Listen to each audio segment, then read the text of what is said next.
She offered no resistance as they fastened the cuffs around her wrists at the shooting range. There was no badge, no story, no explanation, just a quiet woman making impossible shots and refusing to reveal who she was. What was supposed to be a standard arraignment in a sleepy courtroom turned into something else entirely. When the double doors opened, a Navy admiral in full ceremonial uniform strode purposefully down the aisle. Veterans rose instinctively. The judge, upon reading confidential documents, paled in. From that moment on, everything changed. But hours earlier, just after sunrise, the fog still hung thick over a secluded civilian firing range along Maine's rocky coastline. Shooters filtered in, the air crisp and quiet. Among them was a woman, likely in her mid-30s, whose appearance offered no clue to what would unfold. She wore jeans faded from years of wear, a plain gray jacket, and a cap pulled low. With a long case in hand, she quietly made her way to the last lane, isolated and distant. From the control booth, Frank Holden, a retired Navy man and longtime range supervisor, took a sip of his coffee and watched. He had learned over the years to read people at a glance, hunters prepping for the season, competitors with custom gear, weekend thrill seekers, the odd police officer squeezing in extra practice. But she didn't fit any of those profiles. She unpacked her rifle like someone who'd done it 1,000 times. Every movement was precise and economical. Then, without hesitation, she began firing each shot, finding dead center. Without any visible adjustments, she began targeting increasingly distant markers, some that shouldn't have been within range with her setup. Frank noted her breathing pattern. For seconds in, hold, slow release, squeeze the trigger. She didn't rely on instruments to account for when she sensed it. No visible rangefinder, no spotter, just instinct. Eventually, someone approached him, a man who'd been watching her. "Something's off," he said. "No badge, no hesitation. And she's hitting shots that shouldn't be possible." Within 20 minutes, two officers showed up. Calm but alert, they approached her. "Ma'am, we need to see some ID and a permit for that firearm," the senior one said. She stood, hands clearly visible. "Is there an issue, officer?" she asked evenly. "Just your ID and permit, please." "I don't have them with me," she replied, not defensive, not evasive, just matter of fact. A search turned up no wallet, no phone, just a key card with no label, and a small notebook filled with what appeared to be sets of coordinates. "You'll have to come with U.S." She didn't object, didn't ask questions, didn't try to explain. And that silence, so composed and deliberate, nerved the officers more than if she had resisted. As they led her to the cruiser, Frank noticed something that sent a chill through him. Her gaze never stopped moving, sweeping the tree line, tracking vehicles, mapping the landscape as if she were anticipating a threat only she knew about. The local station wasn't built for mysteries. 3 cells, a booking desk, and a handful of offices. She sat through the process in silence, fingerprinted without complaint, but refusing to give her name, her address, or even a single word. "You understand you're committing a crime by staying silent?" asked the booking officer. She met his eyes, calm and steady. No anger, no fear, just silence. Detective Marcus Wells stepped in, trying different angles. He tried to be friendly, then firm, then vague threats about federal charges and promises of leniency. She responded to all of it the same way, with nothing but polite silence. One deputy cracked a joke. "What do you think, Russian intelligence?" A few chuckled. She did in single quotes. Left alone in her cell, something shifted. Her body relaxed slightly, but her attention sharpened. Her eyes moved deliberately, measuring every camera's coverage, logging blind spots. Through the narrow window, she studied the building's layout. She began noting guard patterns, how often the hallway cleared, who passed by and when. She wasn't panicking. She was planning. Asterisk, emergency exits had been marked, and standard security protocols were in place. Prince returned empty-handed. Wells informed the sheriff there was no record of her in any local or state system. "Try federal," the sheriff suggested, but the technician responded that the system was currently offline and they'd have to wait until morning to try again. A young officer approached the silent woman with a cup of water. As she reached out to take it, her sleeve shifted, revealing a narrow scar on her wrist, the kind left by specific rope training exercises, typically associated with helicopter extractions. "That's a pretty unique scar," the officer remarked. "Climbing mishap," she replied, her first words an hours later that afternoon. Her public defender finally arrived, clearly rushed, overworked, and already irritated. "You're not helping yourself," he muttered after nearly half an hour of silence from her. "They're tossing around words like terrorist threats. That weapon they found? It's not traceable in any registry, as preparations began for her arraignment the following morning. Wells noticed something peculiar. Despite the charges against her, the handcuffs, and the jail uniform, the woman radiated a composed confidence. It wasn't arrogance or fear. It was the serenity of someone who knew something no one else did. While being escorted to the courthouse transport, she glanced briefly toward the harbor. A naval vessel sat anchored in the distance. For just a heartbeat, something subtle changed. In her expression, recognition, perhaps, the Coastal Harbor Courthouse, an old structure built in 1887, was overflowing. Curious townsfolk, journalists from Portland, and strangely, a number of men in dark suits occupied the gallery with strategic precision. Judge Eleanor Harmon looked flustered as she examined the docket. The defendant sat silently beside her frazzled lawyer. "Your Honor, I'm asking for a delay," the public defender said. "My client won't cooperate, and I've had no time to prepare." One of the suited men stood. "Your Honor, I'm Special Agent Thomas with Homeland Security. We're requesting immediate federal custody due to national security concerns." Before the judge could respond, another man stood. "FBI, Your Honor, we believe this connects to a broader investigation. Federal jurisdiction applies." Judge Harmon's gavel cracked the air. "This remains my courtroom. We'll proceed with the arraignment first. Jurisdictional debates can wait." The clerk read the charges aloud: possession of unregistered weapons, failure to identify, suspicion of terrorism. The woman stayed still, unfazed, her gaze forward, posture straight. Detective Wells, seated nearby, watched closely. Something about her didn't fit. She wasn't unstable, wasn't a criminal, and certainly didn't fit any extremist profile he knew. "How does the defendant plead?" the judge asked. Before the lawyer could respond, the courtroom doors burst open. Everyone turned as a Navy admiral entered, dressed in full formal uniform, flanked by two officers. His presence froze the room. Veterans instinctively stood. Even Judge Harmon sat up straighter. The admiral approached the bench and handed a sealed envelope to the bailiff, who passed it to the judge as she read its contents. Her face shifted, irritation gave way to surprise, then solemn understanding. "Based on this documentation from the Department of Defense," she said, "all charges against the defendant are dropped immediately. This matter is now classified and falls under national security jurisdiction." She slammed the gavel. Court is adjourned. Confusion rippled through the crowd. The admiral moved toward the woman as her handcuffs were removed. For the first time, she spoke with gentle authority. "Apologies for the disruption, sir," the admiral replied firmly, his words silenced in the room. "Commander, the Navy owes you an apology." At that single word, "Commander," every military member present, including courtroom staff, stood at rigid attention. Respect filled the air. Wells watched in disbelief as the woman's demeanor changed completely. She no longer seemed like someone trying to disappear.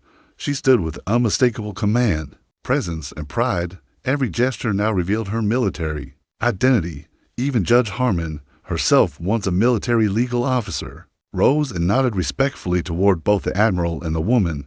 "Thank you, Your Honor," the admiral said. Commander Hayes was under classified deployment. Discretion was required. Outside, reporters shouted questions, but none got close. The woman, now in civilian attire provided by Navy officers, stood beside the admiral near a waiting government vehicle. Sheriff Daniels stepped forward. "Still processing everything, Admiral," he said carefully. "My department deserves at least some kind of explanation." Sheriff Daniels' voice was firm. "We're treating this as a potential terrorist threat." "I understand your concern," the admiral replied calmly. "Commander Hayes is one of our most highly respected special operators. Her assignment details remain classified, but I assure you she's not a danger to your community." "Quite the opposite." Detective Wells stepped forward. "Commander, I owe you an apology." Commander Hayes met his gaze directly, no longer shielding herself behind a motionless silence. "No apology needed, Detective. You were doing your job." An older man in AVFW had approached, hesitant but sincere. "Ma'am, I was a corpsman with the Marines in Desert Storm. Been sitting in that courtroom all morning.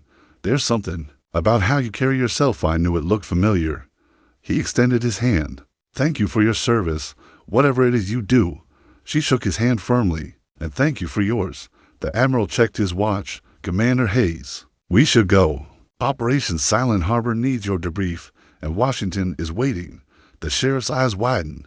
Silent Harbor, the op that stopped the port attacks last year, the Admiral didn't confirm or deny.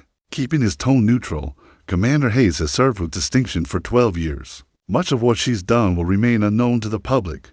A journalist stepped forward. Commander, any comment? No comment, she replied evenly, and I'd appreciate privacy. As she moved toward the waiting government vehicle, the officers, those who had once arrested her, formed a spontaneous corridor of respect. Military personnel among them raised crisp salutes as she walked past. Wells watched silently, understanding dawning at last. She hadn't been hiding guilt, she'd been trained to hide greatness. The sun dipped low over the shooting range as Frank, the range officer, completed his final walkthrough. A dark vehicle pulled up.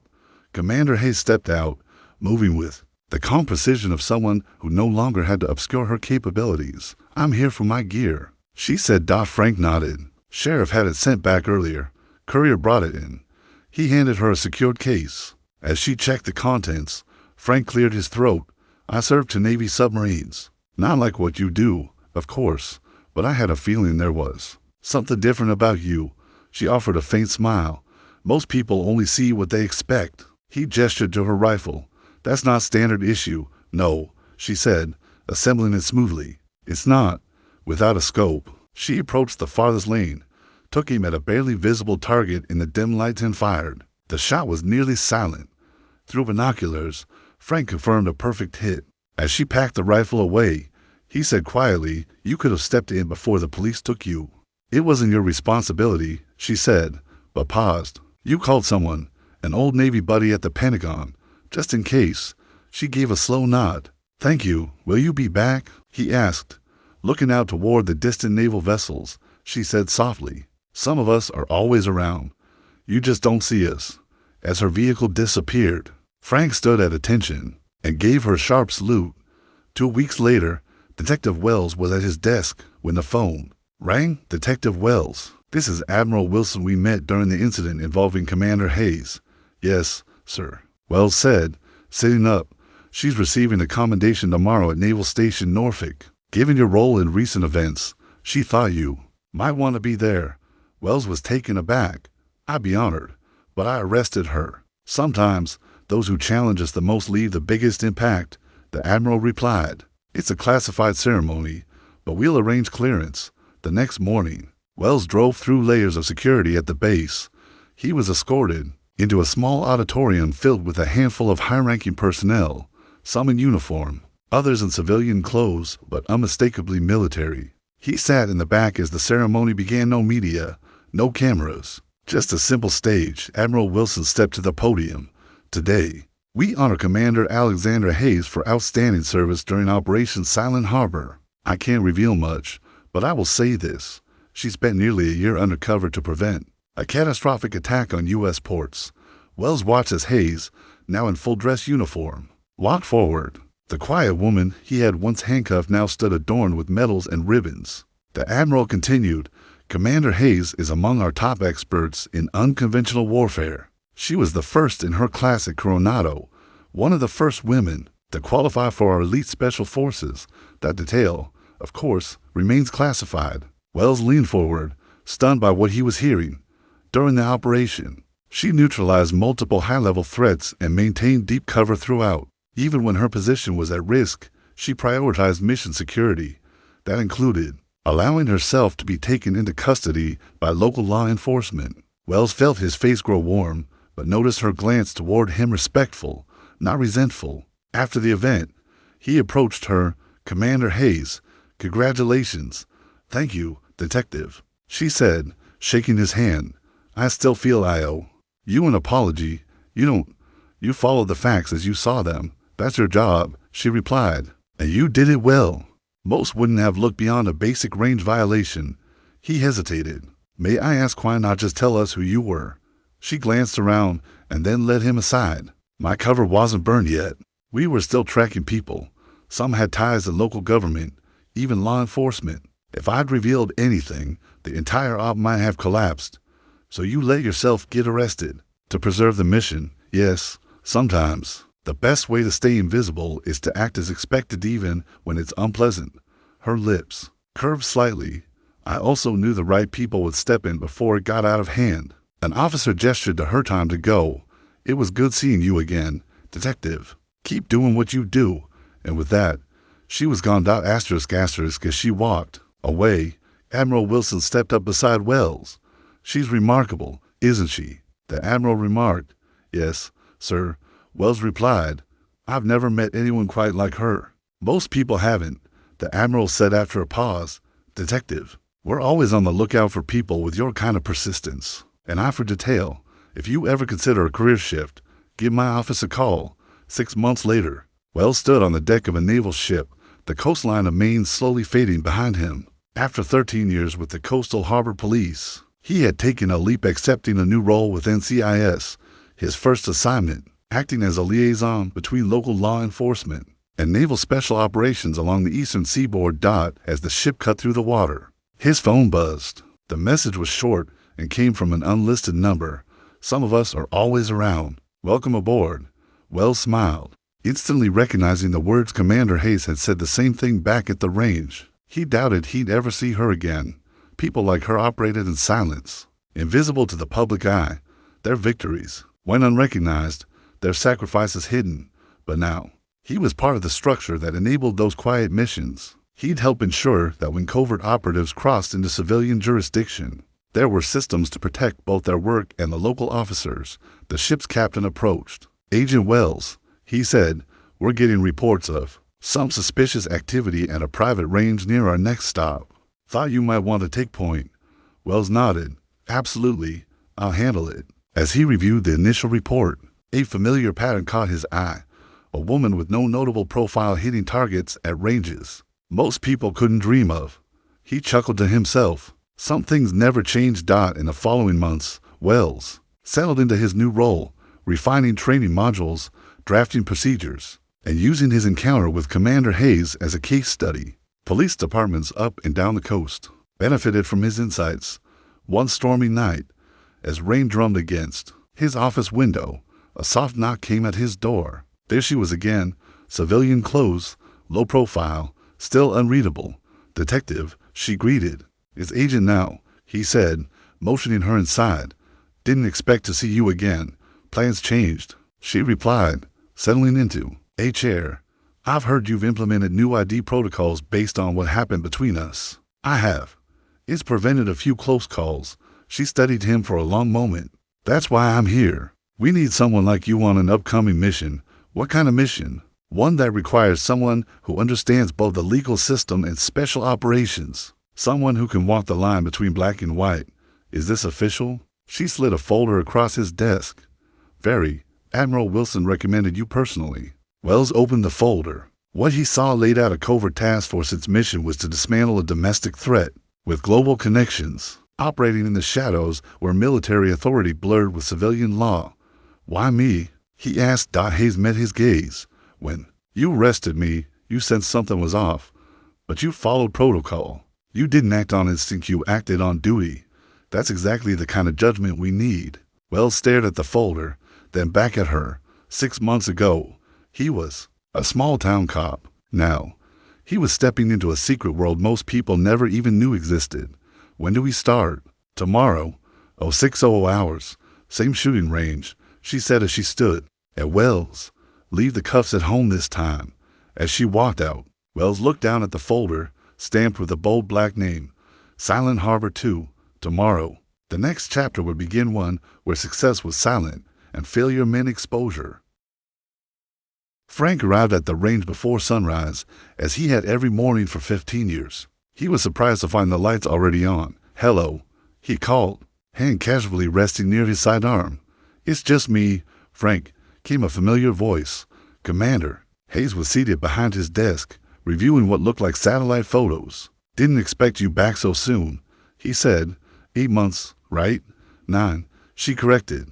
And this isn't a social visit. Frank nodded. Agent Wells phoned yesterday. Said I should prep for visitors. He's a fast learner. Hayes said, we need full access to the range for the next 3 days, hunting season. Frank noted, raising a brow. I know. She slid an envelope across the desk. Frank peeked inside. The check had enough zeros to keep him afloat. For half a year. That'll do, he said. But you know I'd have agreed anyway. We do things right, she said. Even when nobody's watching, especially then. By midday, the range was unrecognizable.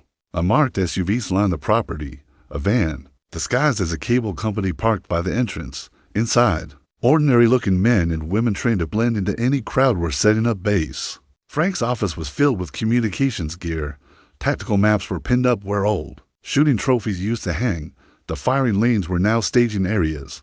Wells arrived last, hauling gear from the NCIS field office. Frank, he said, shaking hands, appreciate the space. When duty calls, Frank smiled. And Commander Hayes, she's hard to say no to. Wells chuckled. She has that effect. Soon, everyone was gathered for a briefing. For those not yet informed, Hayes began. Intelligence places a credible threat within 50 miles of this location. We believe they're planning something major in the next 2 days. She pointed to the maps. We have 3 possible locations. 2 residential areas, 1 business zone. We need to pinpoint their base without tipping them off. Wells stepped forward. These are civilian zones. We can't risk military action without coordination. Exactly. Hayes nodded. That's why you're here. Over the next 24 hours, the task force moved with precision. Surveillance. Drones swept rooftops. Undercover agents monitored key intersections. Wells worked closely with local police, providing cover stories, redirecting attention, and ensuring no one outside the loop got suspicious. From the sidelines, Frank watched it all unfold. He'd hosted plenty of weekend warriors, but this was something else. These weren't soldiers. They were shadows with purpose. And tomorrow, those shadows would move. Asterisk, unlike typical soldiers or police, these operatives moved with refined precision, quiet, composed, speaking only when necessary and using small gestures to communicate. Late that evening, a breakthrough surfaced. A surveillance team picked up encrypted chatter from an abandoned warehouse near the waterfront. Officially owned by a front company, we've got activity, one analyst announced. Thermal scans revealed at least 8 individuals inside, along with what looked like weapons and cash. Commander Hayes studied the feed carefully. This is where it gets tricky. We have probable cause, but it must now fall under law enforcement jurisdiction. Detective Wells nodded. I'll alert the tactical response unit, but they'll need intel. Only share the essentials. Hayes instructed. Foreign trained operatives. Possible domestic threat, leave our role out of it entirely. As Wells coordinated with the authorities, Hayes pulled Frank aside. There's one more thing we need from you. Name it. Frank replied. When this ends, parts of it will need to disappear. Gear, personnel, the details. Frank offered a knowing smile. I kept secrets for the Navy for 2 decades. That part of me still works fine. She regarded him quietly. That's why we trusted you. Wells said you were solid. Just before sunrise, the operation commenced. Local tactical forces, backed by federal agents, moved in swiftly. Hayes and her team stayed back, ready to intervene if needed. It never came to that. The raid was smooth. 8 arrests, weapons seized, critical intel retrieved. To the public, it was labeled a joint federal-local effort sparked by anonymous intelligence. By midday, Hayes' team had vanished, vehicles packed, leaving no trace. Frank went back to resetting the shooting range. Wells approached him quietly. Thanks for what? Frank replied. According to the press, I wasn't involved. Exactly. Wells smiled. As the last vehicles departed, Hayes walked over once more. This place attracts interesting people, she remarked. Just a spot for training, Frank replied. Some folks train harder than others. She handed him a playing card with a number. If you notice anyone unusual, call this. Recruiting? He asked. Always. She nodded. Frank added, the right people are hard to spot. Exactly. She gave a slight nod. Take care, Frank. As she walked away, he called out, Commander, was any of it real? The rest? The courtroom, or was it all staged? She turned with a faint smile. What do you think? Frank considered. I think sometimes the best hiding place is out in the open. Create a distraction people remember. For all the wrong reasons. For the first time, Hayes truly smiled. You'd have made a great asset. I'm good here. Frank replied. Someone has to keep this place ready. 6 months passed. One afternoon, a young woman arrived. At the range, early 20s. Nothing flashy, but her form and precision were unmistakable. The way she compensated for a complex crosswind, no devices, just intuition, reminded Frank of Hayes. He watched her work through various targets, logging notes methodically. After an hour, he approached. "Nice shooting, thanks," she replied politely. "Military?" He probed. "College rifle team," she said casually. "A believable cover." Frank nodded, playing along. "You're welcome anytime. We get all kinds here." As she packed up, he noticed her movements precise, efficient, the same rhythm he'd seen in Hayes and her crew. That night, Frank retrieved the old card Hayes had given him and dialed. A neutral voice answered. "Blue water, still horizon." Frank responded, "I met someone today. Might be your kind of person." Details: female, early 20s, marksman level skill, claimed college team. But her behavior suggests deeper training. A pause: possibilities. She's either already yours or someone worth watching. We'll investigate. Anything else? Frank hesitated. Is Hayes still around? A longer pause. That name isn't part of current operations. I see. Just wondering. Your help is appreciated. 3 days later, the woman returned, this time with a man. Older, composed. They trained together, their dynamic revealing a mentor-student relationship. Afterward, the man approached. "Mr. Sullivan," he greeted, though Frank had never told him his name. "I hear you made a call." Frank remained calm. "I did. She's one of ours," the man said. "Her test was to train here unnoticed." "She's talented," Frank agreed, "but not invisible. That's why we rely on people like you. You see what others miss." The woman joined them. "How'd I do?" she asked. "He picked you out in under an hour," the man said. "You need to hide your habits better." She accepted the critique with poise. "What gave me away?" Frank replied, "You adjusted." For wind instinctively, Hayes did the same thing. At the name, they exchanged a glance. "Thanks for the tip," she said. "Can I come back anytime?" Frank nodded. "Though if you're trying to blend in, maybe miss once in a while." Before leaving, the man handed Frank an envelope. "Our thanks." Inside was a new card, this one bearing an embossed insignia Frank recognized from his Navy days. Along with a new number. "We're always looking for discreet training spots and people who see what others miss." Frank looked at it, thoughtful. After years of running the range, maybe this was something new. "I might be open to it," he said. "Hayes praised your awareness," the man replied. "That matters to us." As they drove off, Frank stood quietly, considering the strange path his life had taken from a quiet retirement to becoming a key node in a hidden web. He placed the new card in his wallet beside the old one. Some people wear uniforms, some vanish into the shadows, and some, like him, just keep their eyes open, making sure the shadows stay protected. The next morning, Frank found a package waiting, a top-tier spotting scope, thermal-equipped, with an encrypted module. The note read just 3 words: "Keep watching, Frank." The handwriting was unmistakable. Hayes might be gone, new name, new mission, but her mark lived on. And here, in this quiet corner of Maine, exceptional people would always find a place to sharpen their skills, and Frank, he'd be watching, always.